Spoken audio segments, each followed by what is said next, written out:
Bismillahirrahmanirrahim. Hayyakum jami'an bi tahiyatil Islam, tahiyatu fiyya salam, tahiyatu mubarakun min indillah. Assalamualaikum warahmatullahi wabarakatuh.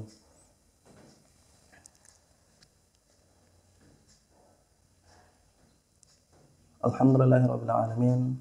Asyhadu an la ilaha illallah al-mutawahhidu bil jalali bi kamali jamali ta'dhima wa takbira. Al-mutafarridu bi tasrifil umuri ala tafsil wal ijmal taqdira wa tadbira. Al-muta'ali bi 'azamatihi wa majdihi alladhi nazzala al-furqana 'ala 'abdihi liyakuna lil 'alamin nadhira. Wa nahnu 'ala ma qala rabbuna wa khaliquna wa qa'idun wa sahibul masyahidin wa idza alzama wa aljama ghairu jahilin. Allahumma salli ala nabiyyina Muhammadin wa ala alihi wa sahbihi thayyibin at-tahirin wa imamil mursalin. Qala ta'ala fil Qur'anil Karim, a'udzu billahi minasyaitonir rajim. Nahnu awliya'ukum fil hayatid dunya wa fil akhirah. Ila akhir al-ayah. Ikhwatul ahibba, yang dirahmati oleh Allah Ta'ala. Alhamdulillah di pagi hari ini menjelang siang ya, Allah pertemukan kita kembali di majelis barokah, majelis yang penuh rahmat, majelis yang Allah turunkan sakinah, ketenangan dalam mengamalkan, mempelajari ataupun mentadaburi daripada sunnah-sunnah Nabi Sallallahu Alaihi Wasallam. Dan tanpa terasa insyaallah dengan izin Allah Ta'ala kita akan menyelesaikan daripada kitab tipis Arba'in An-Nawawi rahimahullah ta'ala, yang merupakan kitab yang cukup masyhur di kalangan umat Islam dan kaum muslimin, yang kita niatkan ketika kita mempelajari daripada hadis-hadis Nabi Sallallahu Alaihi Wasallam, maka kita berniat juga mencintai Rasulullah Sallallahu Alaihi Wasallam melalui hadis-hadis ini. Karena betapa banyak orang yang membaca banyak kisah-kisah cerita, maka dia akan jatuh cinta dan kagum dengan tokoh penting atau tokoh utama di balik kisah tersebut. Seseorang disadari ataupun tidak, ketika dia mempelajari kisah-kisah misalnya kepahlawanan Achilles, ya, kemudian Spartacus dan yang lain, ia akan sedikit dipengaruhi dengan tokoh-tokoh tersebut. Ya. Begitupun ketika seseorang mempelajari sunnah-sunnah Nabi SAW, hadis-hadisnya, makna yang terkandung, ya, yang diriwayatkan oleh para ulama, yang disyarah, yang dijelaskan oleh para ulama yang hanif, yang lurus, insya Allah seseorang akan bertambah cintanya kepada Nabi Sallallahu Alaihi Wasallam. Ikhwatul ahibba yang dirahmati oleh Allah Ta'ala, kita mengetahui bahwasanya bab pembahasan tentang kekasih Allah Ta'ala itu memiliki pembahasan yang cukup atau mungkin sangat-sangat panjang, ya, yang mungkin tidak bisa kita clearkan dalam pertemuan kali ini. Tapi paling tidak bisa kita sedikit ya, ambil kesimpulan daripada penjelasan singkat nantinya, yang mana ini tentunya memerlukan sekian banyak referensi dan diskusi yang cukup panjang.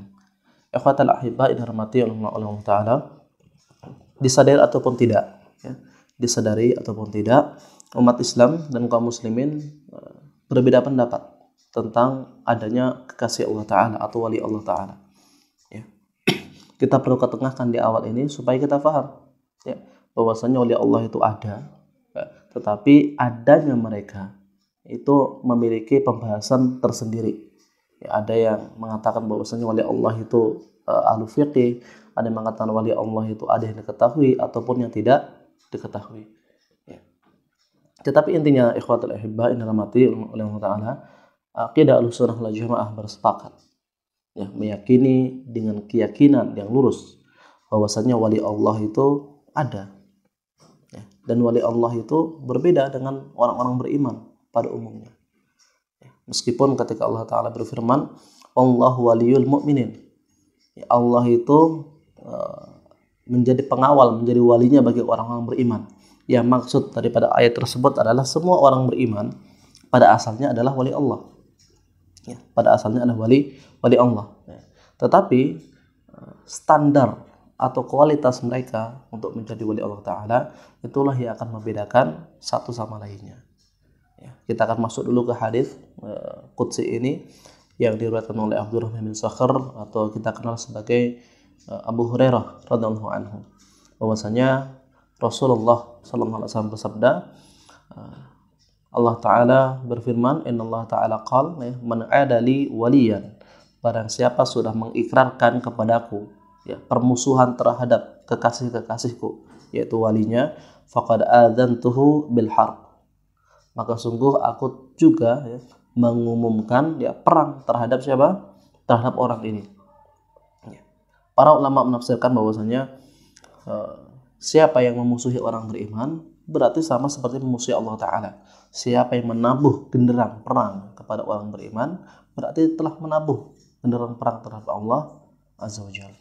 Ya. Wa bi ilaikal, berkata Ibnu Nawawi rahimahullah, maksud daripada wali di sini adalah siapa? Adalah orang-orang beriman, al-mu'min. Qala Ta'ala, Allahu waliyul ladzina amanu. Allah itu ya walinya bagi orang-orang beriman. Ya. Faman adza mu'minan faqad adantullahi ta'ala. Ya, siapa yang mengganggu orang beriman sama seperti mengganggu Allah Ta'ala. Nah, maka para ulama dalam beberapa kitab ya, Imam Al-Qushayri rahimahullah, kemudian dalam Fusulul Hikam disebutkan bahwasanya syarat menjadi kekasih Allah Ta'ala itu pasti dan harus adalah orang beriman. Ya, orang beriman. Artinya, jika dia masih pada tingkatan seorang muslim yang biasa saja, maka belum bisa dikatakan bahwasanya dia mendapatkan predikat kewaliannya. Ya, maka syarat yang harus ditempuh seorang adalah ketika seseorang menjadi wali adalah dia harus beriman.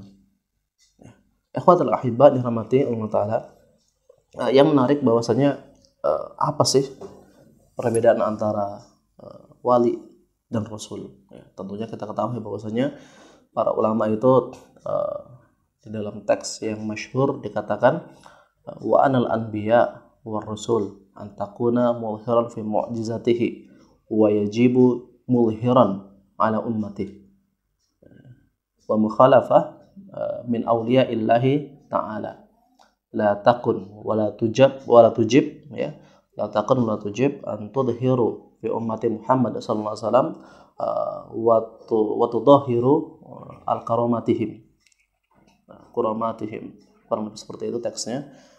Kata para ulama ya, perbedaan antara rasul dan wali, seorang nabi, seorang rasul harus mengikrarkan bahwa dirinya adalah rasul dan nabi. Begitupun mukjizat yang ia peroleh yang dari Allah Azza wa Jalla harus ditunjukkan kepada umatnya. Ya, semisal ketika Nabi Isa berkata kepada kaumnya yang Allah abadikan dalam Al-Qur'an, ya, ana atani al-kitab wa ja'alani nabiyya. Wahai kaum Bani Israel, Allah memberikanku kitab yaitu Al-Injil yang mulia, yang lurus ya. Kemudian waja'alani nabiyya, dan menjadikan aku sebagai nabi. Yang artinya ikrar Nabiullah Isa alaihissalam ya, hari itu harus ditunjukkan kepada umatnya. Ya, di tengah-tengah umatnya harus ditampakkan bahwasanya saya nabi, saya rasul, saya diutus oleh Allah, saya akan menyampaikan risalah Allah Azza wa Jalla. Begitupun mukjizat Nabiullah Isa alaihissalam yang menghidupkan orang mati ya. Wa barsalahu yal mauta biiznillah, yang menyembuhkan penyakit lepra, kemudian membuat orang yang buta bisa melihat, menghidupkan orang yang mati biiznillah, dengan izin Allah Ta'ala. Semuanya harus ditampakkan. Yujibu alaihi antul hiram ila ummati. Dia wajib untuk apa? Seorang nabi wajib untuk mengirarkan dirinya di tengah-tengah manusia ya, dan menampakkan mukjizatnya kepada manusia. Begitupun nabi Allah yang lain, Nabi Musa alaihissalam ya, walqis dan lemparlah tongkat, walqi asaka fatahiya thu'badun mubin ya. Lemparlah tongkatmu Musa alaihissalam kepada para penyihir itu, dan menjadi thu'badun mubin, menjadi ular yang sangat besar yang melahap ular-ular kecil milik penyihir tadi. Begitupun Nabi Allah Ibrahim memiliki mukjizat ya, dan ditampakkan ya. Kemudian Nabi kita baginda Rasulullah Muhammad SAW memiliki mukjizat yang ditampakkan ya, di tengah-tengah manusia yang supaya mereka beriman kepada risalah para rasul dan risalah para nabi. Ya, Nabi Muhammad SAW memiliki mukjizat membelah bulan, kemudian keluar air dari sela-sela jarinya dengan izin Allah Ta'ala, yang itu diriwayatkan oleh sahabat dengan mu'tamad, dengan sangat kuat, dengan jelas. Nah, sehingga mukjizat ini harus ditampakkan, harus ditampakkan. Sebaliknya para wali itu tidak diketahui bahwasanya dan bahkan tidak diwajibkan dia mengikrarkan diri sebagai wali, kecuali wali murid gitu ya. Silahkan kalau antum punya santri, punya murid, dia antum ikrarkan diri dari wali murid, wali kelas, silahkan. Tapi wali yang kekasih Allah, dia tidak boleh mengikrarkan diri kepada manusia bahwa dirinya saya wali ini, ya saya wali, maka aku saya wali. Tidak boleh. Bahkan Imam Al-Ghazali rahimahullah dalam Ihya Ulumuddin mengatakan bahwasanya kebanyakan wali yang lurus karena Allah Azza wa Jalla, ya, itu mereka tidak mengetahui dirinya wali sampai di hari penghisapan. Ya, di hari penghisapan. Karena seseorang ketika menjadi wali, ya, itu tidak bisa menyombongkan diri di tengah manusia. Dia berbeda dengan Nabi dan Rasul. Oleh sebab itu tidak heran sebagian para ulama mengatakan bahwasanya wali itu adalah sebagian mengatakan ahli fikih. Al-Imam Syafi'i, Al-Imam Maliki, Al-Imam Ahmad bin Hanbal, Al-Imam Hanifah, Laitsir dan yang lainnya adalah para wali Allah Ta'ala. Karena mereka orang yang mengamalkan agama secara lurus. Tetapi pada intinya bahwasanya jika seseorang wali yang asli adalah tidak pernah mengaku kepada khalayak ramai. Ya, dia baru diketahui menjadi wali ya, ketika diuji oleh Allah Azza wa Jalla. Ya, ketika diuji oleh Allah Azza wa Jalla. Apa ujiannya? Ketika ujian tersebut ya, membuat dia tidak sombong dan makin takut kepada Allah Ta'ala, maka Allah akan menambah ketakwaan kepada dirinya. Ya, yang karomah tersebut ya tidak boleh juga ditampakkan di tengah manusia. Ya. Tidak boleh ditampakkan di tengah manusia. Ya. Karomah para sahabat ridwanullahi ajma'in ya dan lainnya itu tidak ditampakkan di tengah manusia, hanya berdasarkan riwayat-riwayat yang ada. Begitupun para alim, para ulama yang ada, ketika mereka diberikan karamah oleh Allah Azza wa Jalla, ya, karamah tersebut tidak serta-merta terus-menerus dipakai, digunakan. Gitu. Ya. Makanya teman-teman sekalian hormati Allah Ta'ala, kalau orang itu benar-benar wali, dia tidak akan mengaku di tengah-tengah manusia ketika sebelum menerima ujian yang berat. Kemudian atau yang kedua, kondisi yang kedua, dia diketahui sebagai kewalian karena orang-orang alim yang mengetahui kekaromahannya. Ya. Seseorang yang misalnya dengan izin Allah ketika berangkat ke medan jihad, ya, dia mampu melewati sungai yang dalam. Kemudian kudanya mampu melewati seakan-akan bisa berjalan di atas air. Ya, dan riwayat yang dhaif atau riwayat yang hasan dari Khalid bin Walid, ya, mampu menyeberangi sungai ya, untuk menaklukkan desa di seberang. Begitupun kalau kita lihat bahwasanya banyak di antara para orang-orang soleh yang mereka ketika ditampakkan karomah tersebut bukan hal yang disombongkan, tapi untuk menolong agama Allah Azza wa Jalla.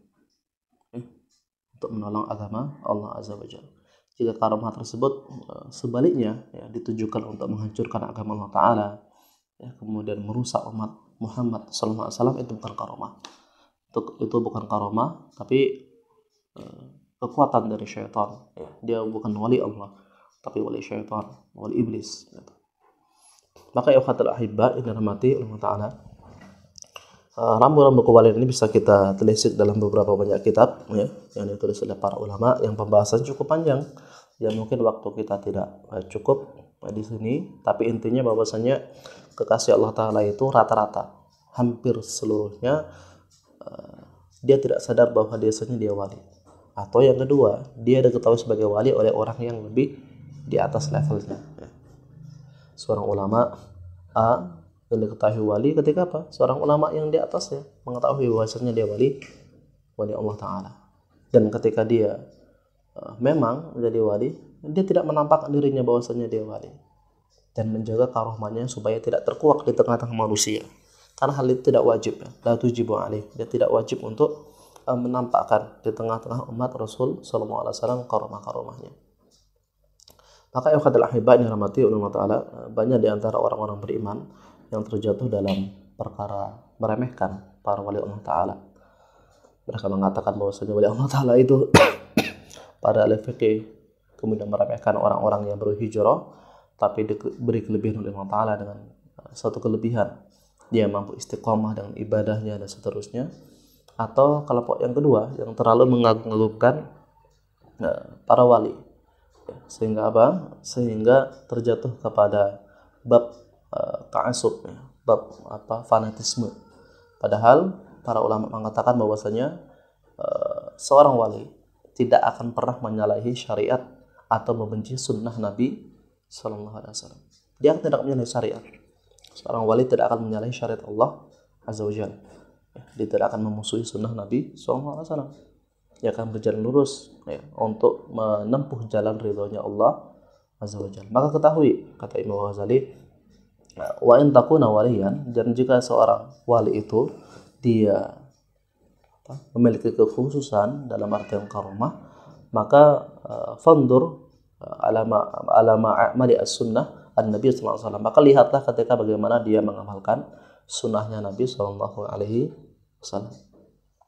Jadi sebenarnya sederhana saja bahwasanya seorang ketika mencintai wali Allah Ta'ala, kemudian dia menjadi wali dan seterusnya, maka perhatikan terhadap ibadahnya.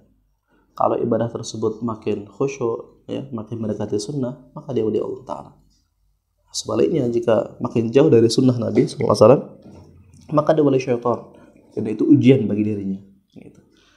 Ada dikisahkan dalam Ihya Ulumuddin bagaimana orang-orang yang merasa dirinya wali, tetapi disesatkan oleh Allah Ta'ala karena kesombongan.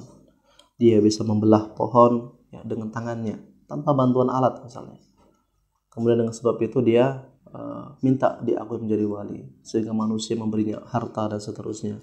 Kemudian tersesat dari jalan Allah Ta'ala. Dia tinggalkan sholat, dia tinggalkan jihad, dia tinggalkan puasa Ramadan dan yang lainnya. Maka ini adalah wali syaitan, orang yang kalah diuji oleh Allah Ta'ala. Maka ahbatul akhibah dirahmati Allah Ta'ala, perhatikan, kalau suatu waktu antum dekat dengan Allah Ta'ala, kemudian diberikan kelebihan yaitu karamah, maka perhatikan dua hal.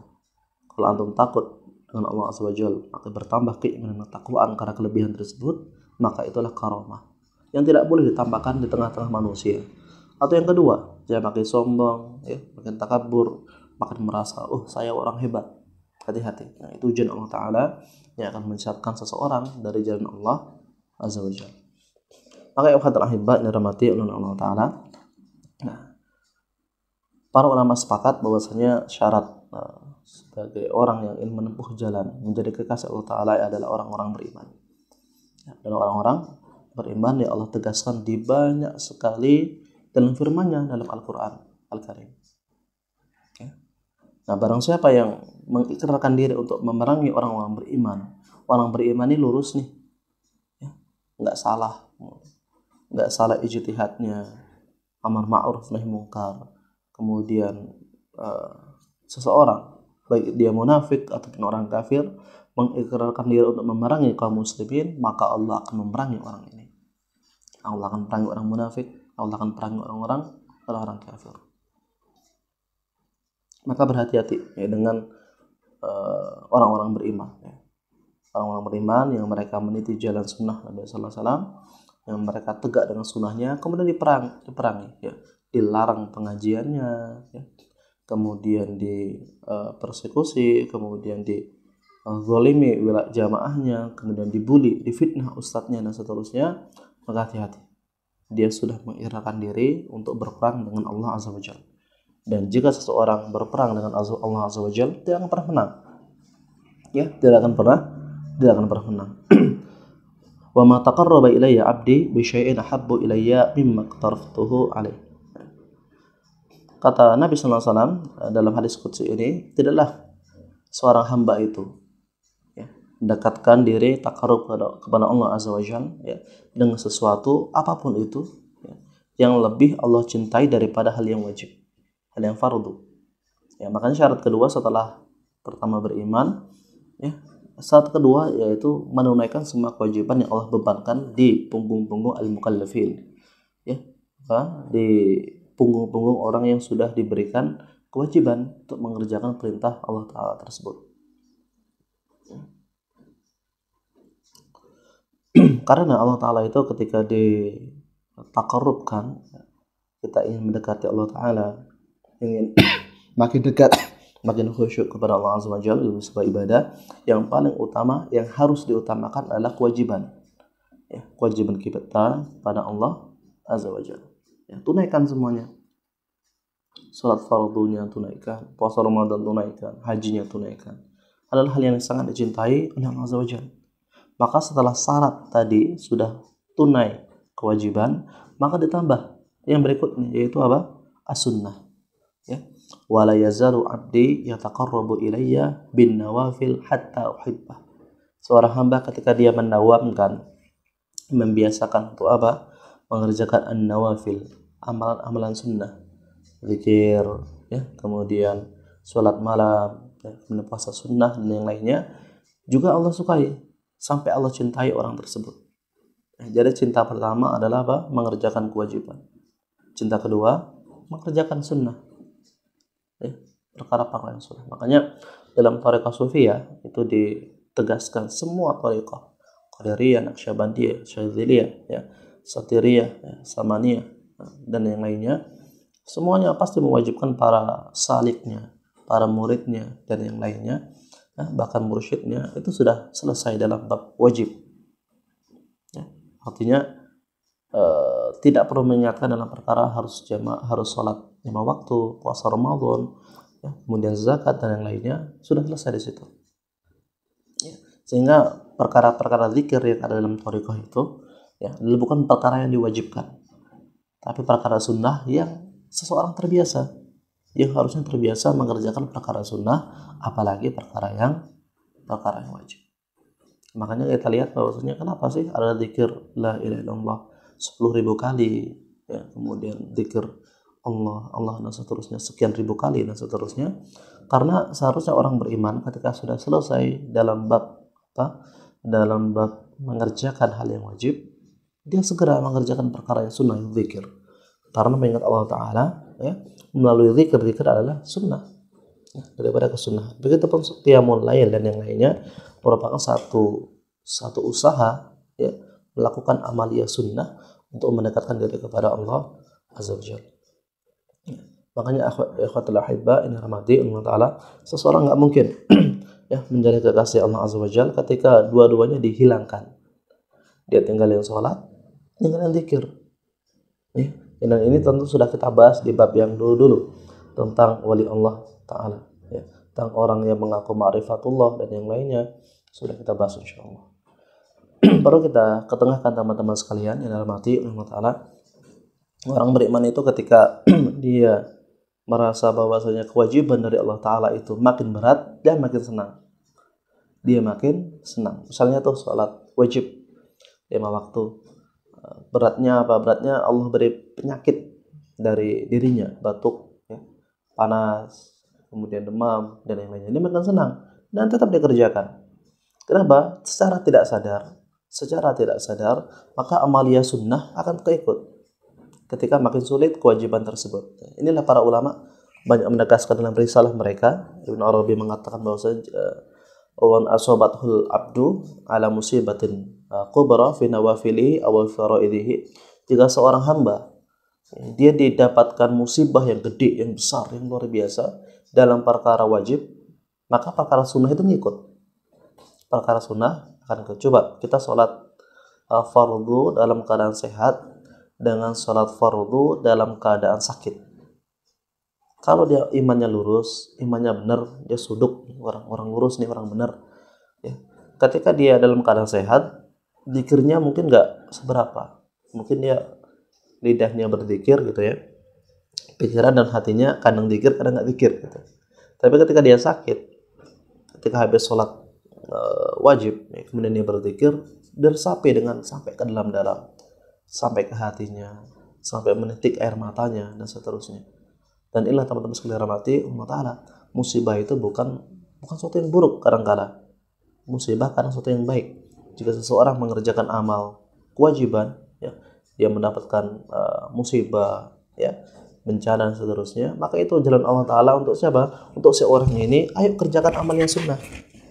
Makanya kalau ada orang ngeluh gitu, aduh Ustaz, ini saya rajin jamaah tapi rezeki kok seret, anak makin ini, makin itu, usaha makin susah, itu harusnya bersyukur kepada Allah SWT. Karena ketika seseorang dia kerjakan kewajiban, dia dapat ujian, dia dapat musibah, berarti amalan sunnah ini pasti keikut nih, nggak disadari, ya, itu menjadi karomah tersendiri. Kenapa? Kata para ulama, al-karamatu huwal istiqamah. Kata Imam Junaid rahimahullah ta'ala, karomah itu adalah salah satunya bentuk istiqamah seorang hamba dalam beribadah kepada Allah Azza wa Jalla. Untuk istiqamah misalnya istighfar 1000 kali selama sepanjang hidup. Karena awal istighfar, mendawamkan istighfar misalnya karena musibah dan seterusnya, itu jadi karomah tersendiri. Jadi kelebihan antum di sisi Allah Azza wa Jalla dan kalangan manusia, insyaallah. Ya. Makanya teman-teman sekalian mati Allah Ta'ala, ya, sesekali kita bersyukur atas segala hal ujian yang Allah berikan kepada kita. Kesibukan tuh misalnya, ya, kesibukan kerja, kemudian ada amanah dakwah, antum merasa berat untuk mengerjakan, maka kerjakan, ya, maka kerjakan dengan usaha yang antum miliki.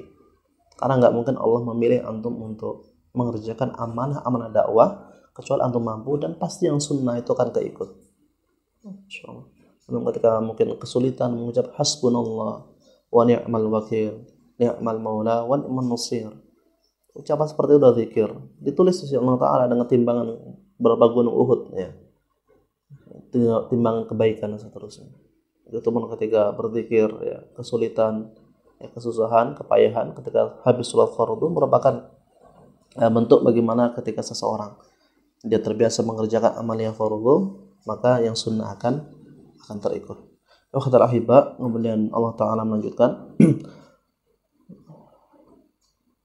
fa idza ahbabtuhu, apabila aku mencintai hamba yang seperti ini, yaitu hamba yang dia beriman, kemudian mengerjakan yang wajib, mencoba mendawamkan, mengamalkan keistiqomahan yang sunnah dan seterusnya, maka aku akan mencintai hamba ini. Aku akan mencintai hamba ini. Apa? Kuntu sam'ahu alladzi yasma'u bih. Aku akan menjadi pendengaran yang ia pakai untuk mendengarkan segala hal yang baik. Maka perhatikan bahwasanya makna daripada pendengaran Allah Ta'ala itu bukanlah bentuknya, tapi sifat. Ya, sifat Allah Ta'ala itu maha mendengar. Wa innallaha sami'un khabir, sami'un alim, dan seterusnya. Artinya pendengaran Allah menjadi pendengaran hambanya, bukanlah Allah memiliki telinga. Karena hadis ini Imam Nawawi mengatakan bahwa sifatnya Allah Ta'ala, bahwa sifat Allah Ta'ala itu maha mendengar, maha melihat, maha berkuasa, maha menguasai wilayah, maha mengetahui dan seterusnya, maha memberi. Artinya ketika Allah menjadikan dirinya mendengar atau menjadi pendengaran hamba-hamba, yaitu kekasihnya, yaitu Allah akan mendengarkan permohonannya, ya, mendengarkan atau mengetahui bahwasanya hamba ini memerlukan ini, ya, mengetahui atau mendengar permohonannya, rintihannya, doanya, harapannya, dan seterusnya. Ya, jadi makna dari Allah mendengar, Allah menjadikan pendengaran bagi hamba ini, yaitu sifatnya, sifat Allah maha mendengar. Wa basaruhu alladhi yubsiru bih, dan akan menjadi penglihatan, ya, menjadi penglihatan bagi hambanya. Artinya Allah maha melihat tindakan kekasihnya ketika dia meminta pertolongan, ketika berkeluh kesah dan seterusnya, Allah melihat. Wa yadahu alladhi yabtishu biha, dan akan menjadi tangan, itu kekuasaan, yabtishu biha, yaitu yang akan memukul, melawan musuh. Makna yadah di sini bukan fisiknya, tapi sifat Allah Ta'ala itu apa? Maha berkuasa. Kita ketika mengatakan bahwasanya buntang dalam genggaman tanganku, Maksudnya adalah bontang nggak digenggam terus, mana bisa kita genggam bontang gede gitu. Artinya apa? Bontang di bawah genggaman si A, berarti bontang di bawah kekuasaan si A. Begitupun misalnya Indonesia di bawah tangan Pak Jokowi dan seterusnya. Artinya secara sifatnya saja bahwasanya Pak Jokowi menguasai Indonesia. Begitupun Allah menguasai atau menjadi kekuatan bagi hambanya, itu sifat Allah Ta'ala ketika memberikan kedahsyatan, kekuatan kepada Allah Azza wa Jalla. Wa rijalahu allati yamshi biha, dan aku menjadi kaki yang akan dipakai untuk berjalan. Yang artinya kaki di sini adalah apa? Adalah maha kuasanya Allah Ta'ala dalam memudahkan hamba-hambanya dalam beribadah, beramal baik, mencari rezeki, dan seterusnya. Wala in saluni wala in sa'alni, dan apabila dia meminta la'utiyannahu, maka aku akan berikan kepadanya. Ya. Semua yang diminta kekasih Allah Ta'ala akan Allah berikan, segala hal-hal yang baik-baik saja. Wala in ista'adzani la'udhiyannahu, dan apabila dia berlindung kepadaku, meminta perlindungan, memohon perlindungan, memohon tempat berteduh dan seterusnya, aku akan memberikan perlindungan. Rawahul Bukhari, hadis yang diriwayatkan oleh Imam Bukhari rahimahullah taala, dan hadis yang sahih. Ikhwatul ahibba yang dirahmati oleh Allah Ta'ala. Insyaallah demikian pembahasan dalam hadis kali ini. Semoga Allah Ta'ala memberikan kita kemudahan. Allah Ta'ala memberikan kita kekuatan dalam mengamalkan sunnah nabinya, mengamalkan kewajiban yang Allah bebankan di tengah punggung kita, kepada punggung kita, supaya kita menjadi kekasihnya Allah Ta'ala kelak, bukan hanya di dunia tetapi di akhirat. Dan kepada Allah kita meminta sandaran, kepada Allah kita meminta pertolongan, kepada Allah kita meminta belas kasihan. Assalamualaikum ajma'in, haqqun birabbik fala takunanna minal mumtarin.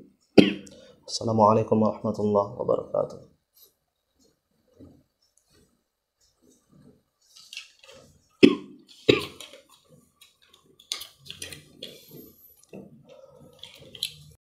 Oh